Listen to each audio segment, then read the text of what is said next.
자, 11주차 복습 OX 지문 좀 살펴보겠습니다.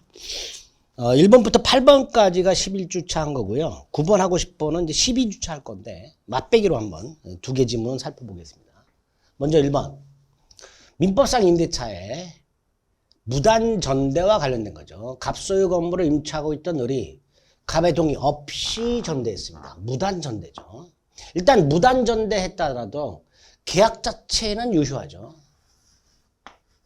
그죠? 그리고 임대인은 해지할 수 있죠. 해지권이 있죠. 권리니까 해지할 수도 있고 안 할 수도 있죠. 그래서 갑이 해지를 해야 임대차 관계가 소멸하죠. 그러니까 단순히 무단 전대한 것만으로 임대차 관계가 소멸하는 것은 아니죠. 임대차 관계 소멸 여부는 갑이 해지하는가 해지하지 않는가에 따라 달려 있겠죠. 두 번째, 갑소유 건물을 임차하고 있던 을 갑의 동의 없이 전대하였다. 역시 무단 전대죠. 자, 무단 전대의 경우에 무단 전차인의 점유는 갑 임대인의 입장에서 보면 불법점유라고 그랬잖아요. 그래서 갑은 병에게 목적물 반환 청구할 수 있고 부당이득 반환이나 손해배상을 청구할 수 있는데, 여기서 조심할 게 뭐예요? 갑이 을과의 계약을 해지하지 않았다면, 즉 갑을 간의 관계가 임대차 관계가 존속하고 있다면, 첫째, 갑은 병에게 을에게 반환하라 이렇게 청구할 수 있다고 그랬죠. 목적물. 또 하나는 갑은 을에게 여전히 차임을 청구할 수 있으므로 병에게 추가적으로 부당이득 반환이나 손해배상 따위를 청구할 수가 없다 그랬습니다. 임대차 계약이 종료되지 않았다면, 즉 갑이 을과의 계약을 해지하지 않았다면 갑은 여전히 을에게 뭐를 청구할 수 있으니까, 차임을 청구할 수 있으니까 이중으로 또다시 병에게 청구하면 안 되겠죠. 청구할 수 없다. 아주 중요합니다. 3번은 임차인이 임대인을 상대로 보증금 반환 청구 소송을 제기했을 때 증명책임과 관련해서 제가 이렇게 말씀드렸죠. 임차인이 법원으로 달려가서 판사님 제가 임대인한테요 보증금 1억을 줬는데요 안 돌려줍니다 라고 주장할 거 아니에요. 그러니까 1억을 줬다는 사실 주장한 자가 증명해야 되죠. 즉 임차인이 증명해야 되죠. 임대차 계약에서 보증금 반환을 보증금 반환 청구 소송을 제기한 임차인이 임대인에게 보증금을 지급했다는 사실을 증명해라. 이게 판례죠. 4번 주택임대차보호법. 대항력이 인정되려면 주택을 인도받고 주민등록을 해야 되죠. 그리고 주민등록은 전입신고함으로써 이루어지죠. 이 주민등록 신고가 뭐예요? 전입신고죠. 자, 이 전입신고는 언제 효력이 생겨요? 대항력이 생기는 거하고 헷갈리시면 안 돼요. 전입신고는 그 전입신고서를 공무원이 수리한 때 효력이 생기죠. 도달한 때가 아니라 수리한 때 효력이 생깁니다.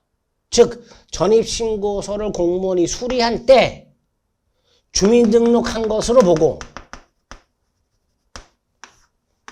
다음날 0시 대항력이 생깁니다. 그래서 주민등록 신고의 효력이 발생하는 때와 대항력이 발생하는 때를 구별해서 기억해 두셔야 됩니다. 자, 5번은 인도와 관련된 거죠. 인도는 임차인이 그 주택을 점유하는 것을 말하는데, 이 점유는 간접 점유도 된다고 그랬죠. 그래서 갑이 을에게 주택을 임대하고 을이 갑의 동을 받아 전대한 상태에서 전차인이 인도 및 주민등록을 하면 임차인이 대항력이 생기는데, 이 임차인은 이 주택을 간접 점유하고 있는 상태죠. 그러니까 간접 점유의 경우에도 대항력권인 점유, 즉 인도가 인정될 수 있게 됩니다.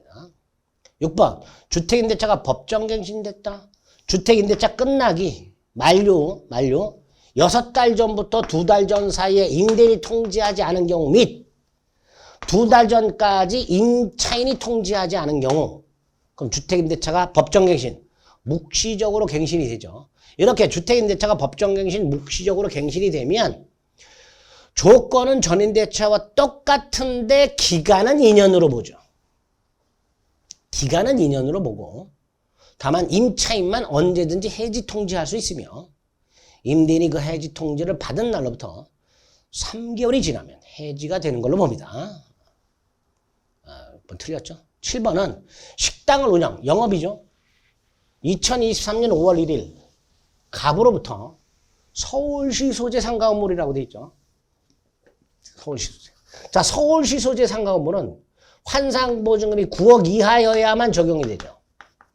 근데 보증금 자체가 10억이야. 월세가 100만 원이니까 환산보증금이 얼마예요? 11억이에요. 초과임대차죠. 자, 초과임대차는 상위법이 적용이 안 되죠.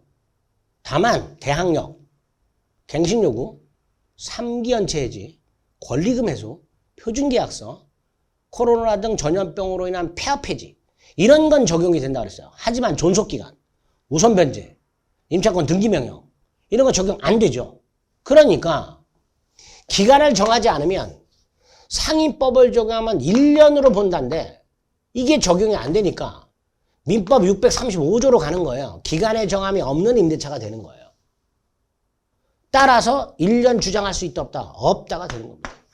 그냥 기간의 정함이 없는 임대차가 됩니다. 초과 임대차에는 존속기간 따위는 적용되지 않습니다. 8번 권리금 회수 기회 보장과 관련해서 임대인이 임차인의 권리금 회수를 방해함으로써 임차인에게 손해가 생기면 손해배상을 청구할 수 있죠. 자, 그 손해배상 청구 언제까지 행사할 수 있죠? 임대차가 종료한 날로부터 3년 내 행사해야 되죠. 임대차가 종료한 날로부터 3년 내 행사하지 않으면 시환성으로 소멸한다. 이렇게 되어 있습니다. 뭐 이런 것들이 출제가 되었던 지문들이 됩니다. 어디에 중요 포인트를 두고 공부해야 되는지 이제 그런 거 확인하는 거다 생각하시면 돼요. 자, 9번하고 10번은 이제 다음 12주차 할 건데 9번, 10번 집합건물 관련된 거죠. 자, 집합건물은 아파트 같은 걸 말하는데 아파트 같은 경우에는 그 집합건물의 일부의 소유권 인정되죠. 예컨대 101호 여기에 소유권 인정되는 거예요. 이걸 뭐라 그래요? 구분 소유권이 되죠. 자, 이렇게 구분 소유권이 성립이 되려면 이 건물이 집합건물로 등록이 돼야 되는가에 문제가 생겨요.